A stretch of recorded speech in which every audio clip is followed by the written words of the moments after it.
¿Son iguales todos los pecados delante de Dios? Bueno, a primera lectura parece que Santiago 2:10 dice eso. Dice, porque cualquiera que guardare toda la ley, pero ofendiere en un punto, se hace culpable de todo. Parece que no hay ninguna diferencia entre mentir y asesinar. De hecho, lo que parece que está diciendo es de que en el momento que mientes, también estás asesinando, también estás adulterando y cometiendo todos los demás pecados. Pero ¿es cierto esto? Parece como que choca con nuestro concepto de justicia, que Dios nos va a condenar por algo que no hicimos.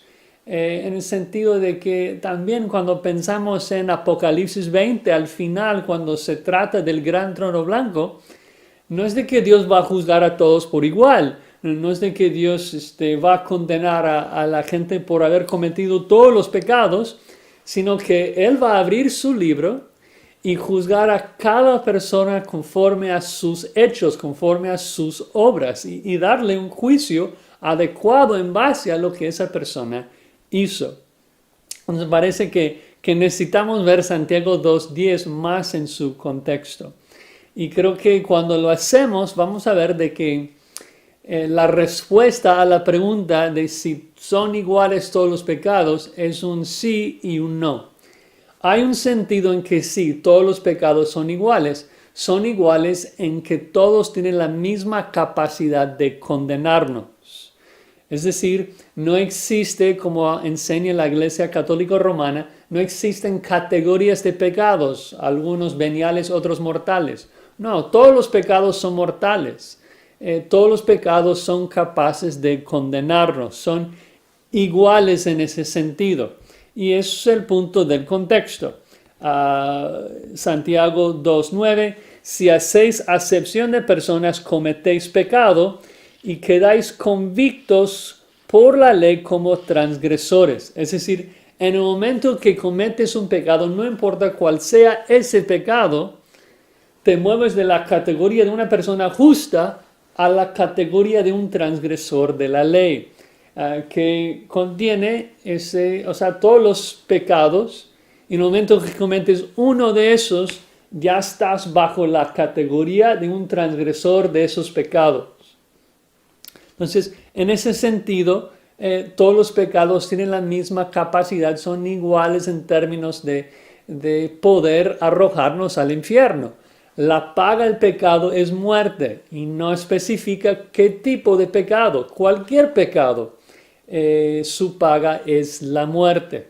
Y eso también se corrobora en el Sermón del Monte, en Mateo 5, cuando Jesucristo está hablando de la ley y dice, mira, si tú codicias a una mujer en tu corazón, cometes adulterio con ella en tu corazón. Si aborreces a tu hermano, estás asesinándolo en tu corazón.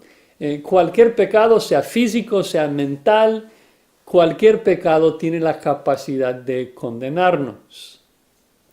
Pero esto no significa que todos los pecados son iguales en el sentido de ser igualmente abominables delante de Dios. Y Santiago 2 también es claro en cuanto a esto, de que no todo pecado es igual en términos de ofender a Dios. Todos ofenden a Dios y todos son dignos de muerte.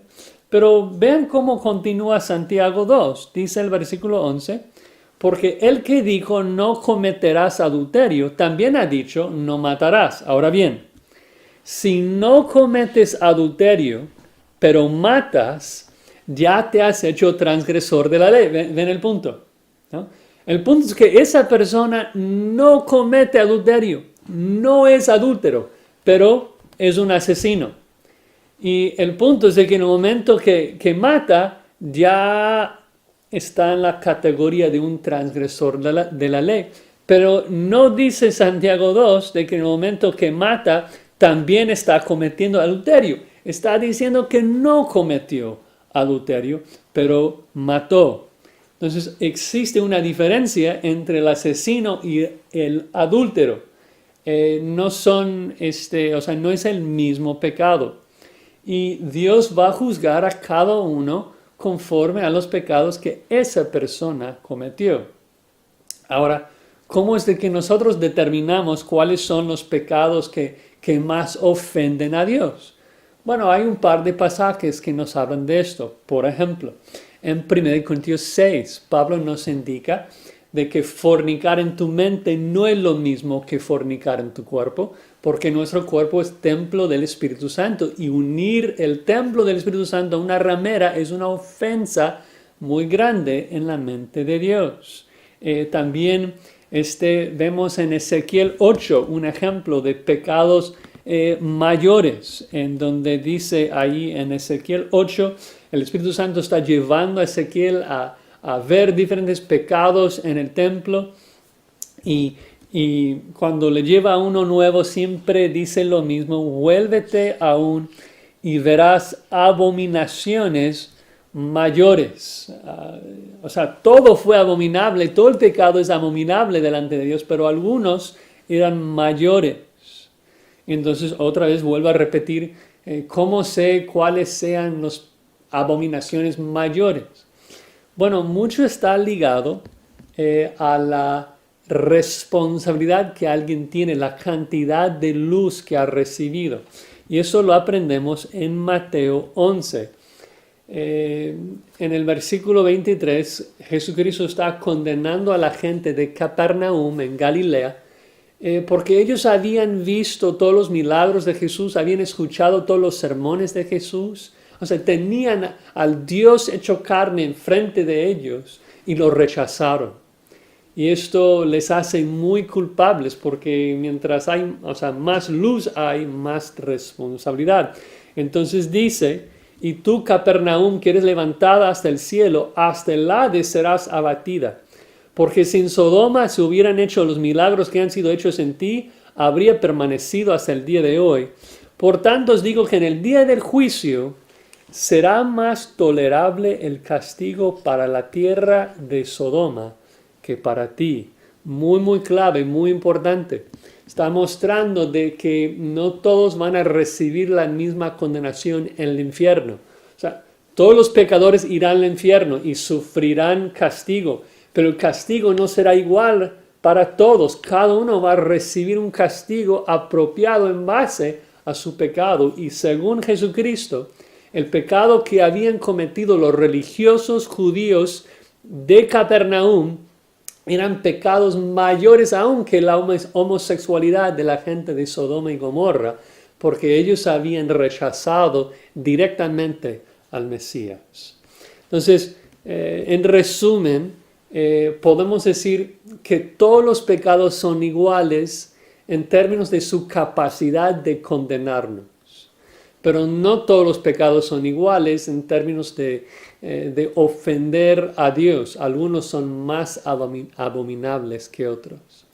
Las buenas nuevas, las buenas noticias son de que en la misma manera en que cualquier pecado, no importa cuál sea el pecado, es capaz de condenarnos al infierno, Dios en su gran misericordia, en su gran gracia, es capaz de limpiarnos de cualquier pecado, de perdonarnos de cualquier pecado, porque la cruz del Calvario es suficiente para perdonarnos. Si confesamos nuestro pecado, Él es fiel y justo para perdonarnos y limpiarnos de toda maldad, sin importar cuál fue esa maldad.